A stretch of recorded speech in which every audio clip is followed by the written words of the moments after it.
A proper tenderizer. The Wandering Tavern settled peacefully into the town of Leilon once more. Fire warm, mugs full, and the kitchen echoing with the sound of thud, thud, thud. Lion and Alex stood over a very large boar laid across the prep table. Alex raised a tankard, brought it down. Thunk.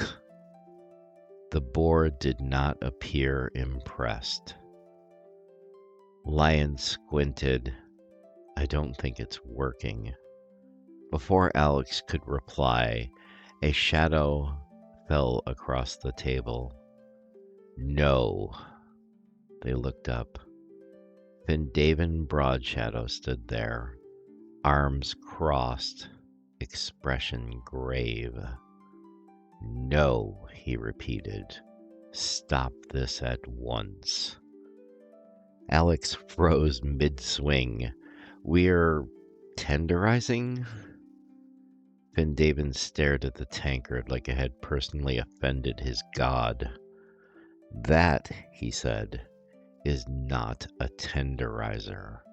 That is an insult. Please wait. Wait for what? Lion asked. A proper one.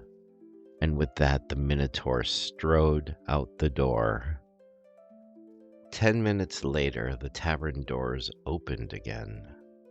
Findavin returned, but not alone. Behind him, ducking through the doorway, a very large blue bugbear, muscles like carved stone, an enormous maul strapped across his back like it weighed nothing. Findavin gestured proudly. This is Serac, my battle brother, and also the best tenderizer you will ever meet. Serac gave a polite nod. More figures followed. A half-orc with immaculate military garb took a seat without a word, grunted once, and folded his hands. Hank, Findavin added. In the corner, a pair of figures immediately forgot the rest of the room existed. Finn announced them as Jask and Seth. They were leaning close, whispering, smiling, entirely occupied with each other.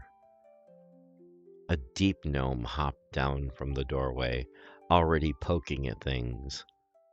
Tink, Findavin said, as Tink immediately discovered a strange rectangular object left behind by a traveler. Say now, Tink said in wonder, holding it up, what is this device? Oh, that, Lion said while cleaning a mug. That device is called a cellphone. Tink held it up. It doesn't appear to be a prison. In some ways, Lion said gently, it truly is. Tink frowned.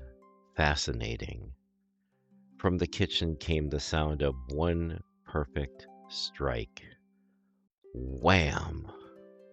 Serac emerged moments later, ordered a drink, and looked around the tavern. Alex said, he rumbled, that this tavern travels to different worlds. What does that mean? Jask's head snapped towards Lion. Different worlds? How many? Are they dangerous? Do they have different skies? Different gods? Different pastries? Seth leaned back, thoughtful. Think of the treasures, he said dreamily. Hank grunted. Findavin beamed.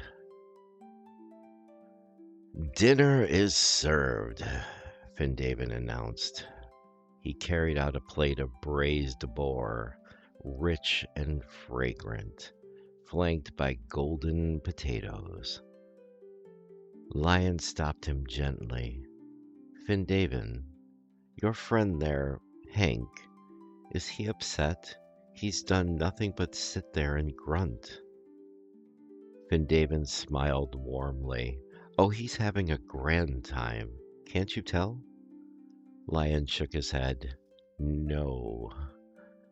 Well, Findavin said with a laugh, when he's not having a good time, that's when the daggers come out. Hank grunted again, happily. The party ate, laughed, wondered, and then, as adventurers do, they rose as one and excused themselves. Findavin paused at the door. I will return some day, he said simply. It is good to see you have your spice drawer in order.